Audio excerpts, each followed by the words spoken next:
16 सोमवार व्रत कथा।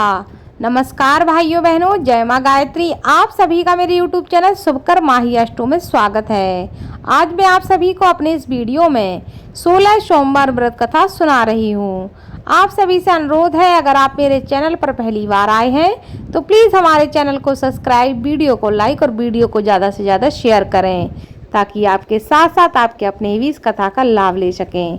एक समय की बात है कि भगवान महादेव और पार्वती एक साथ भ्रमण करने के लिए मृत्यु लोक में अमरावती नगरी में आए। वहां के राजा ने भगवान शिव का मंदिर बनवाया था, जो कि अत्यंत भव्य एवं रमणीय तथा मन को शांति पहुंचाने वाला था। भ्रमण करते समय भगवान शिव और पार्वती वहां ठहर गए।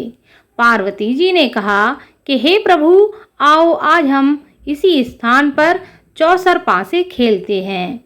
खेल प्रारंभ हुआ और भगवान शिव कहने लगे, मैं तो जीतूंगा। इस प्रकार उनकी आपस में वार्तालाप होने लगी। उस समय पुजारी पूजा करने आए। पार्वती जी ने पूछा, पुजारी जी बताइए, कौन जीतेगा, किसकी जीत होगी? पुजारी बोला, इस खेल में महादेव जी के समान कोई भी दूसरा पारंगत नहीं हो सकता, इसलिए महादेव जी ही यह बाजी जीतेंगे। परंतु उल्टा हो गया, जीत पार्वती जी की हुई। इसके बाद पार्वती जी ने पुजारी को कोढ़ी होने का श्राप दे दिया कि तुमने मेरा अपमान किया है। अब तो पुजारी कोढ़ी हो गया। भगवान शिव पार्वती दोनों वापस चले गए। कुछ समय पश्चात अप्सराएं पूजा करने के लिए आईं। अप्सराओं ने पुजारी के उसके कोढ़ी होने का कारण पूछा। पुजारी ने सारी बात उन्हें बता दी।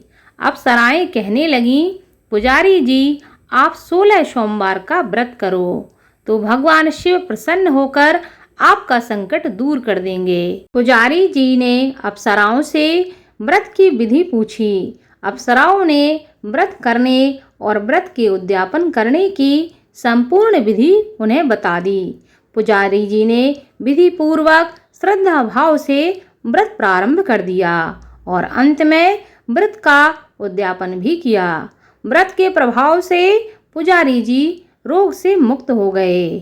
कुछ दिनों बाद शंकर पार्वती जी पुनः उस मंदिर में आए तो पुजारी जी को रोग मुक्त देखकर पार्वती जी ने पूछा, मेरे दिए हुए श्राप से मुक्ति पाने का तुमने किससे उपाय पूछा? पुजारी जी ने कहा, हे माता, अप्सराओं द्वारा बताए गए 16 सोमवार के व्रत करने से मेरा यह कष्ट दूर हो गया है। पार्वती जी ने भी 16 सोमवार का व्रत किया, जिससे उनसे रूठे हुए कार्तिकेय जी भी अपनी माता से प्रसन्न होकर आज्ञाकारी हुए। कार्तिकेय जी ने पूछा, हे माता, क्या कारण है कि मेरा मन सदा आपके चरणों में लगा रहे? पार्वती जी ने कार्तिकेय को 16 सोमवार के व्रत का महात्म्य तथा विधि बताई। तब कार्तिकेय जी ने भी इस व्रत को किया तो उनका बिछड़ा हुआ मित्र मिल गया। अब मित्र ने भी इस व्रत को अपने विवाह होने की इच्छा से किया। फलतः वह विदेश गया। वहां के राजा की कन्या का स्वयंवर था। राजा ने प्रण किया था कि हथनी जिस व्यक्ति के गले में वरमाला डाल देगी, उसी के साथ राजकुमारी का विवाह करूंगा। वह ब्राह्मण मित्र भी स्वयंवर देखने की इच्छा से वहां एक ओर जाकर बैठ गया।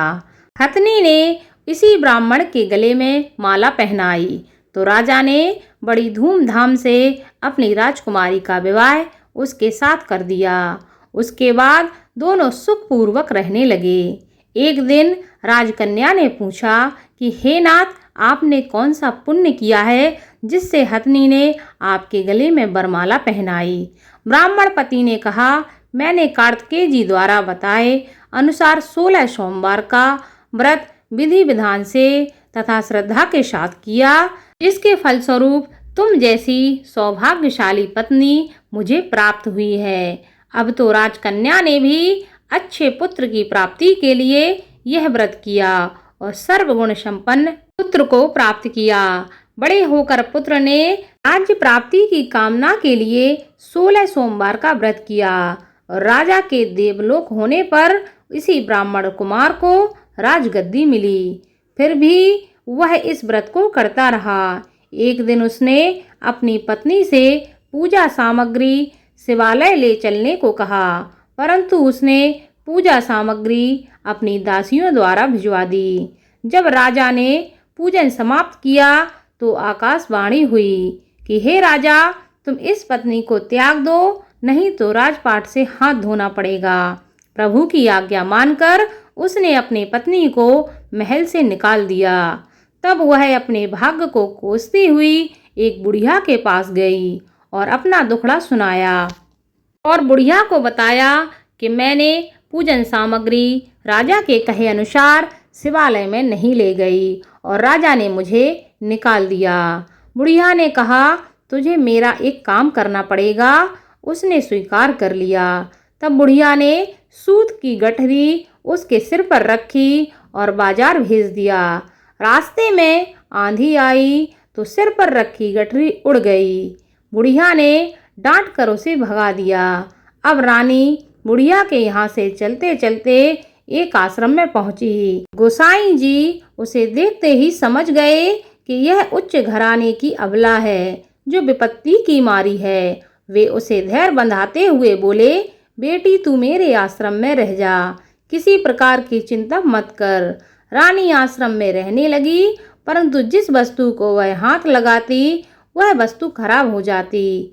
यह देखकर गोसाई जी ने भी पूछा, बेटी किस देव अपराध से ऐसा होता है? रानी ने बताया कि मैंने अपने पति की आज्ञा का उल्लंघन किया और शिवालय में पूजन के लिए नहीं गई, जिसके कारण मुझे घोर कष्ट उठाने पड़ रहे हैं। गोसाई जी ने भगवान शिव से उसके कुशल क्षेम के लिए प्रार्थना की और कहा, बेटी तुम 16 सोमवार का व्रत विधि के अनुसार करो। तब रानी ने विधि पूर्वक व्रत किया। व्रत के प्रभाव से राजा को रानी की याद आई और दूतों को उन्होंने खोज के लिए भेज दिया। आश्रम में रानी को देखकर दूतों ने राजा को बताया। तब राजा ने वहां जाकर गोसाई जी से कहा, महाराज यह मेरी पत्नी है, मैंने इसका परित्याग कर दिया था, कृपया इसे मेरे साथ जाने की आज्ञा दें। शिव जी की कृपा से प्रतिवर्ष 16 सोमवार का व्रत करते हुए वे आनंद से रहने लगे और अंत में शिवलोक को प्राप्त हुए।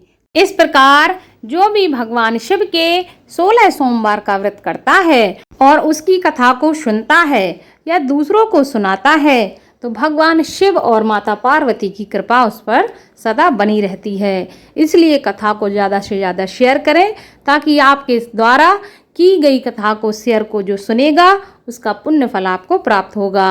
ओम नमः शिवाय। धन्यवाद।